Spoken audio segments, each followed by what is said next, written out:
sippin' in the morning. Cleveland, Ohio, 1943.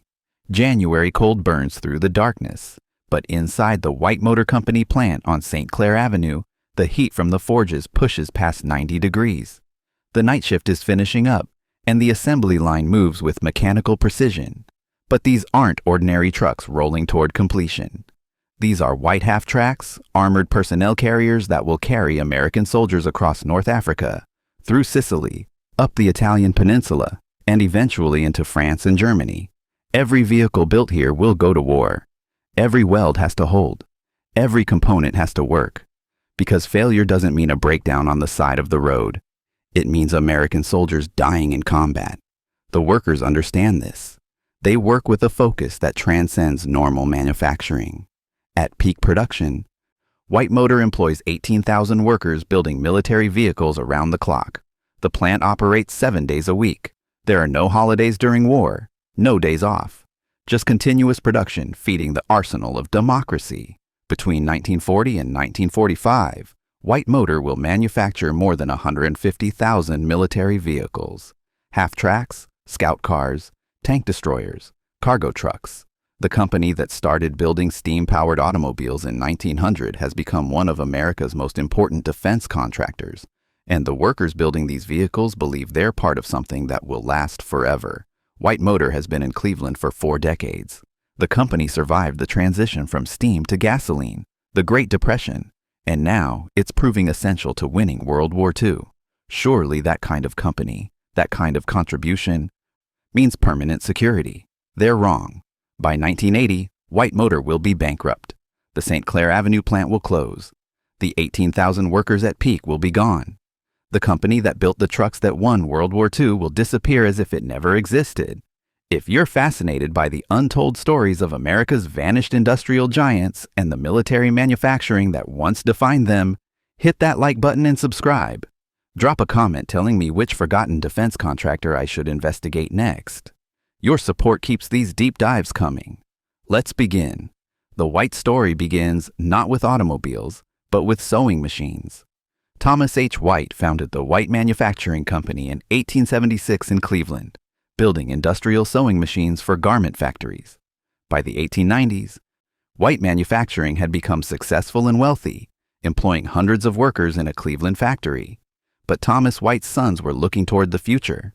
Rollin Windsor and Walter White understood that the sewing machine business had limits. The market was mature. Competition was intense. The real opportunity lay in the strange new vehicles sputtering through American streets. Automobiles. In 1900, the White brothers convinced their father to let them experiment with automobile manufacturing. But they weren't interested in gasoline engines. Those were loud, dirty, unreliable, and required constant maintenance. Instead, the Whites focused on steam power. Steam engines were quiet, smooth, and provided impressive torque. The technology was proven, having powered locomotives and ships for decades. Why not automobiles? The first White steamer appeared in 1901. It was elegant, expensive, and genuinely impressive. The steam engine produced power smoothly without the vibration and noise that plagued gasoline engines. The car could accelerate from a standstill to 30 mph in less than 10 seconds. Astonishing performance for 1901.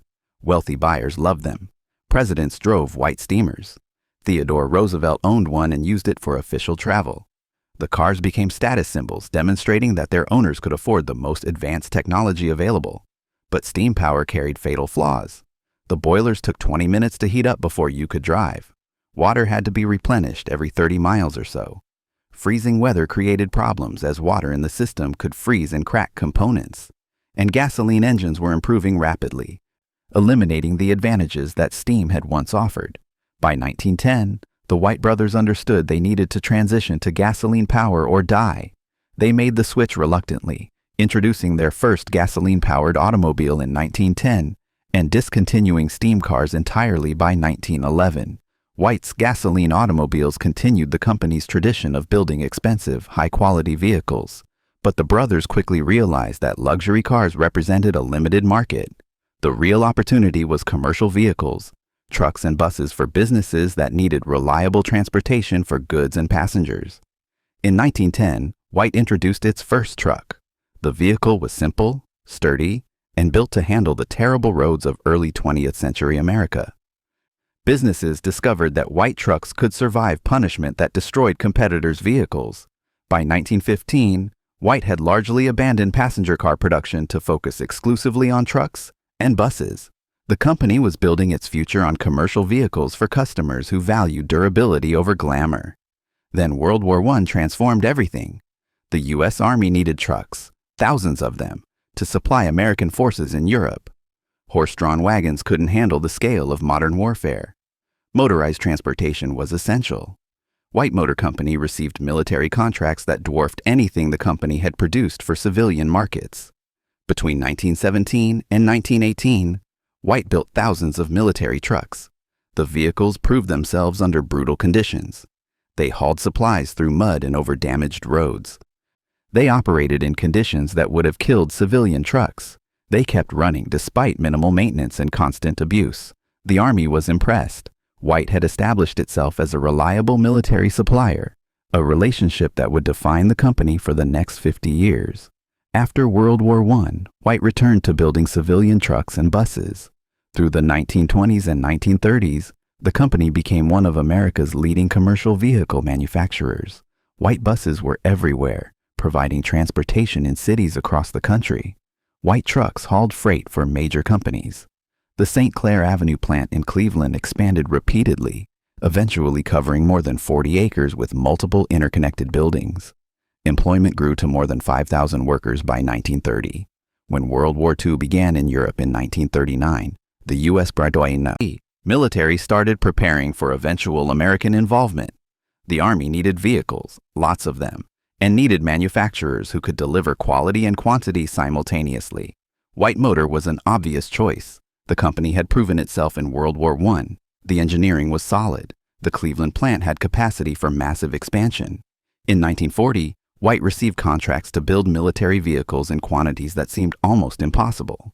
The Army wanted half-tracks, a hybrid vehicle with wheels in front and tank-style tracks in the rear. The design provided the speed of a wheeled vehicle with the cross-country capability of a tracked vehicle.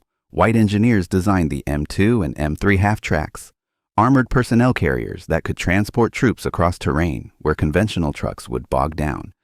The vehicles carried .50 caliber machine guns for protection and could transport a squad of infantry directly into combat. The St. Clair Avenue plant transformed overnight.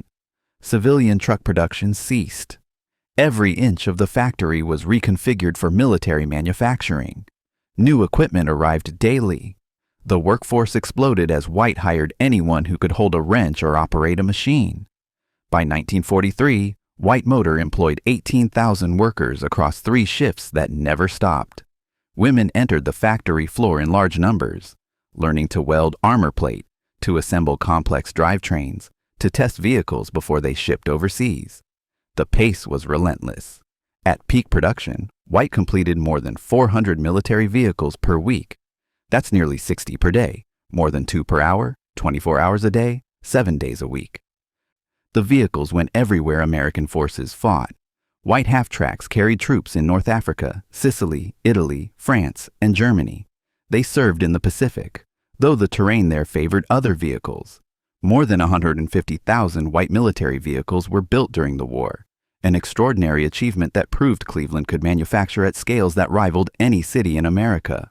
The neighborhoods around the St. Clair Avenue plant thrived during the war years. Workers came from across Cleveland and beyond, drawn by wages that were generous even by wartime standards. The workforce was remarkably diverse for the era. Eastern European immigrants and their children, predominantly Polish, Czech, and Hungarian. African Americans who'd migrated from the South seeking industrial employment. Women whose husbands and brothers were fighting overseas. Everyone united by the purpose of building vehicles that would help win the war. The work was demanding and often dangerous. Welding armor plate produced heat and sparks that could cause serious burns. Heavy components being moved by overhead cranes could kill if they fell. The pace was exhausting, 10 or 12-hour shifts with minimal breaks. But the workers understood what they were building.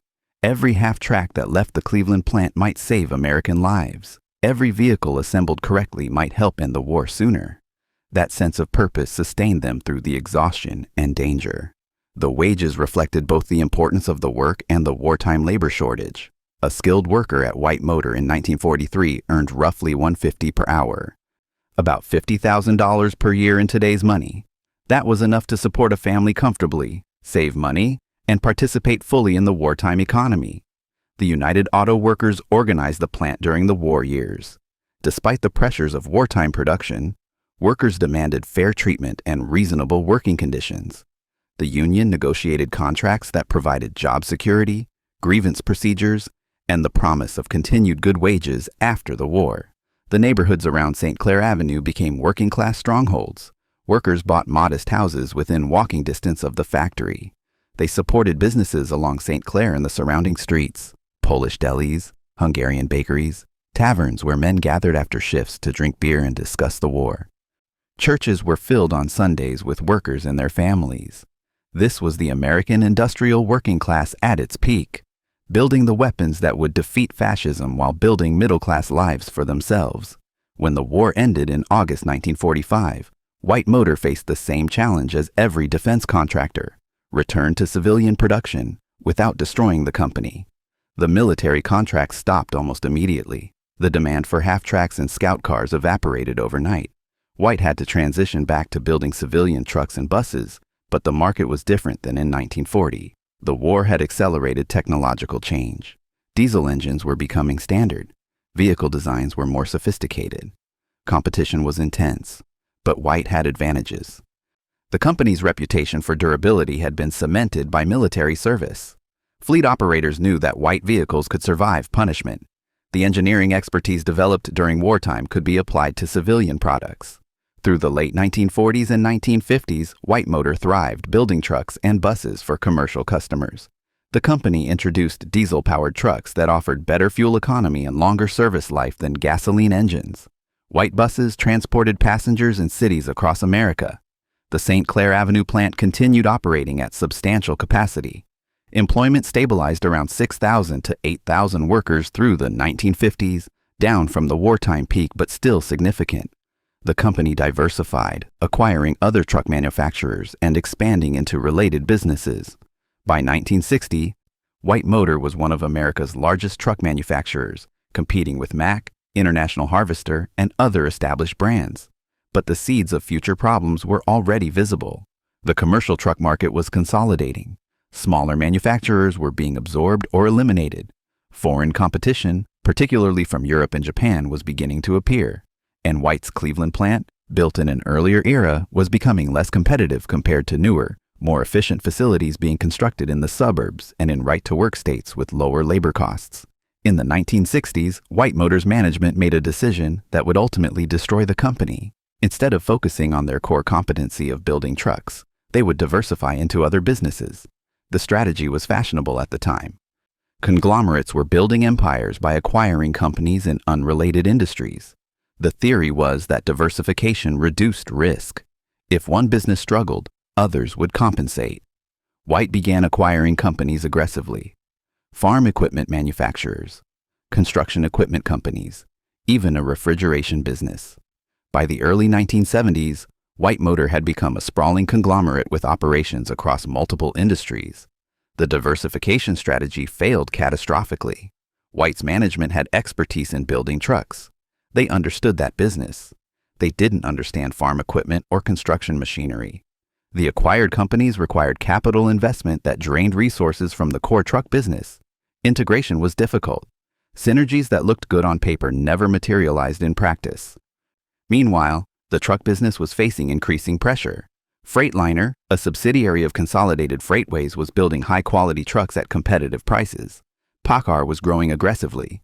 International Harvester remained a formidable competitor. White was losing market share year by year. By the mid-1970s, White Motor was in serious financial trouble. The company was losing money on operations. The acquisitions had loaded the balance sheet with debt. The St. Clair Avenue plant was old and inefficient compared to competitors' facilities. Labor costs in Cleveland were higher than in the South or overseas. The 1970s brought cascading crises that White Motor couldn't survive. The oil embargo of 1973 devastated truck sales. Freight volumes declined as the economy slowed. Companies that had been replacing their truck fleets regularly extended the service life of existing vehicles. New truck sales collapsed. White was already struggling before the embargo. The sudden drop in demand pushed the company toward bankruptcy.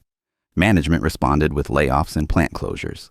The St. Clair Avenue facility saw employment drop from 8,000 in 1970 to 5,000 by 1975 to barely 3,000 by 1978. Each round of layoffs hit Cleveland's economy. The neighborhoods around the plant began to hollow out as workers lost their jobs or retired without replacement. The diversification strategy that was supposed to save White was making things worse. The acquired businesses were consuming cash while contributing minimal profits. White tried to sell some of the acquisitions, but buyers were scarce. Nobody wanted to purchase struggling companies from a conglomerate that was collapsing. In 1980, White Motor filed for bankruptcy protection. The company had lost $100 million in 1979, an unsustainable hemorrhage of cash. The bankruptcy filing gave White time to restructure, but the fundamental problems remained. The truck business was unprofitable. The plant in Cleveland was too expensive to operate. The market was moving away from White's products. The bankruptcy court allowed White to continue operations while reorganizing, but reorganization required closing facilities and eliminating jobs. The St. Clair Avenue plant, the facility that had built 150,000 military vehicles during World War II, was an obvious target. In 1981, White Motor announced that the Cleveland plant would close permanently. The remaining 2,500 workers would be laid off. Production would move to other facilities or simply be eliminated. The closure of the St. Clair Avenue plant happened quickly. The announcement came in early 1981. By the end of the year, the factory was empty.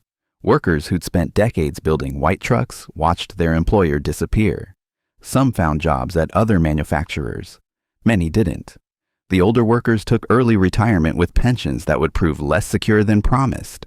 White Motor's bankruptcy meant pension obligations were underfunded. Retirees expecting $800 per month might receive $400 or less. The younger workers faced unemployment in a Cleveland economy that was already reeling from industrial decline. The neighborhoods that had been built around White wages collapsed. The houses that workers had bought in the 1950s and 1960s fell into foreclosure as families lost income. The businesses along St. Clair Avenue, the delis and bakeries and taverns that had served White workers, lost their customer base and closed.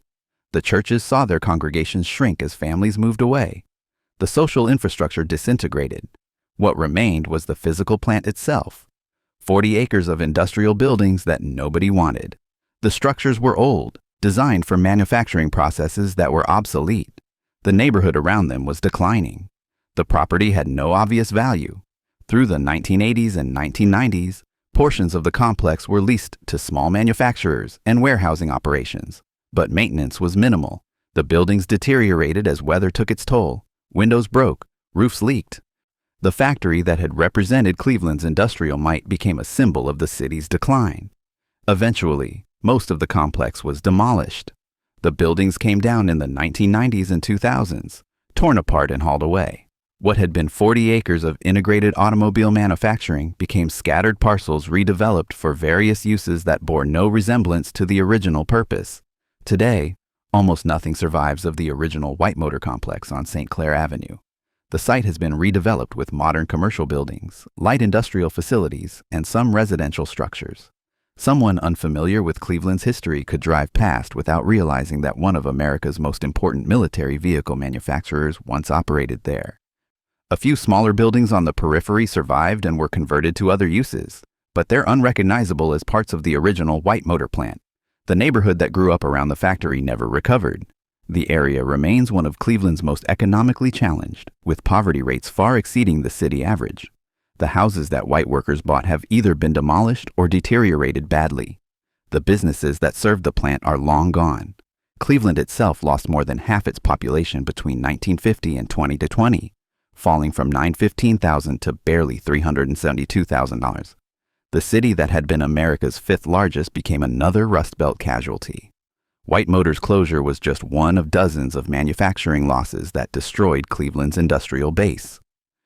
The White Motor name survived in various forms through the 1980s and 1990s. The truck business was sold to Volvo in 1981. which continued using the White nameplate for a few more years before phasing it out. Parts of the diversified empire were sold to other companies, but White Motor as an independent corporation was effectively dead by 1981.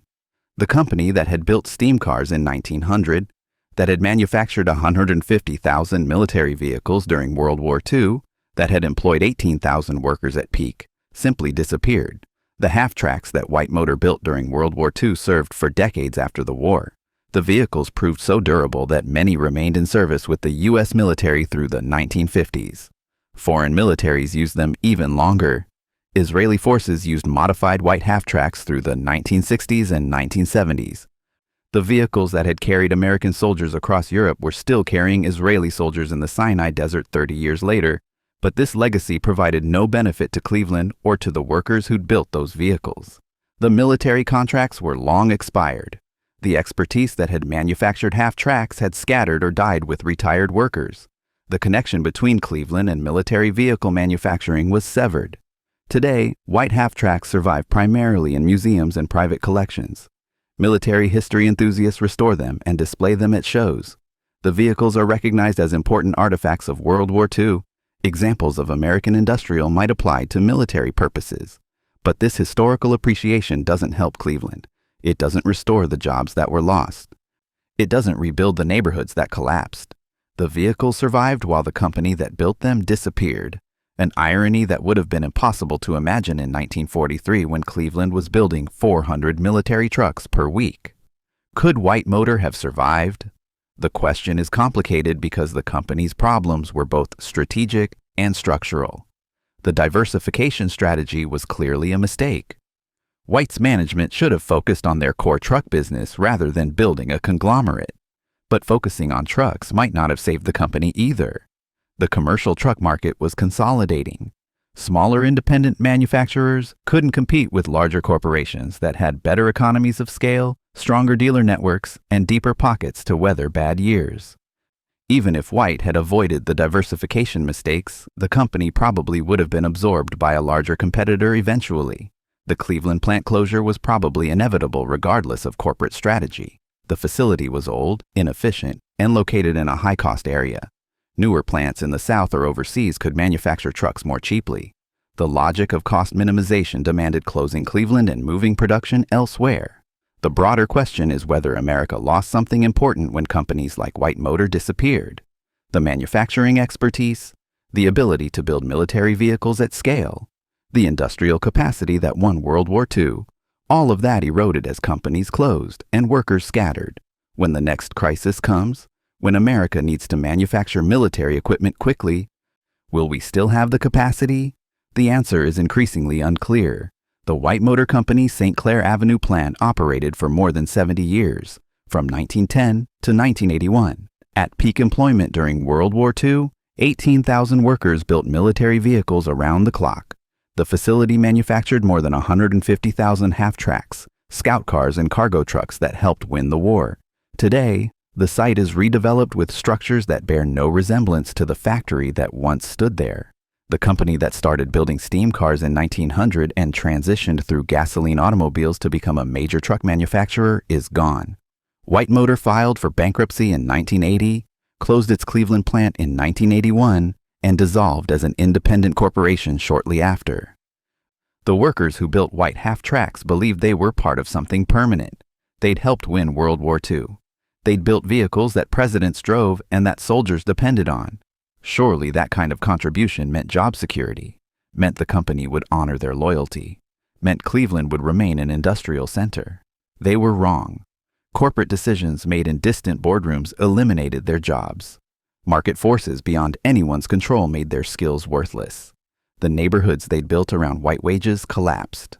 The diversification strategy that destroyed White Motor teaches a lesson about corporate hubris. Management believed that they could succeed in businesses they didn't understand by acquiring companies and imposing financial discipline. They were wrong. Expertise matters. Focus matters.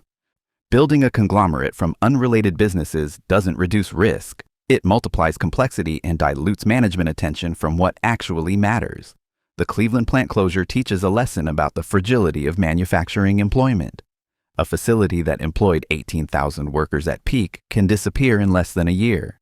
Decades of service mean nothing when bankruptcy courts allow companies to shed obligations. Workers who did everything right can lose everything through no fault of their own. What remains today are photographs of what was lost, a few white trucks in collectors' garages, and the knowledge that building the vehicles that won World War II doesn't guarantee survival when the economics change. White Motor contributed genuinely to American victory in 1945. The company employed tens of thousands of workers and built Cleveland into a manufacturing center. The half-tracks manufactured on St. Clair Avenue carried American soldiers to victory across Europe, and none of it was enough. The company died. The plant was demolished. The workers scattered. The neighborhood never recovered.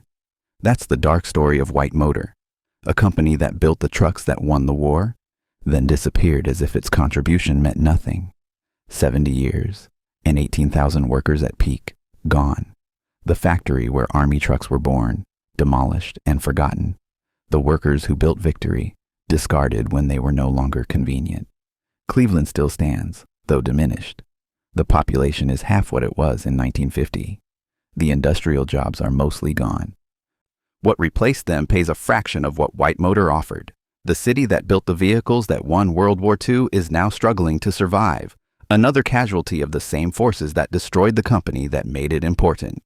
On St. Clair Avenue today, the site where 18,000 workers once built half-tracks is redeveloped with modern structures serving purposes that have nothing to do with manufacturing. The factory's gone. The company's gone. The workers are gone. What remains is the lesson that contribution and loyalty mean nothing when corporations decide they're too expensive.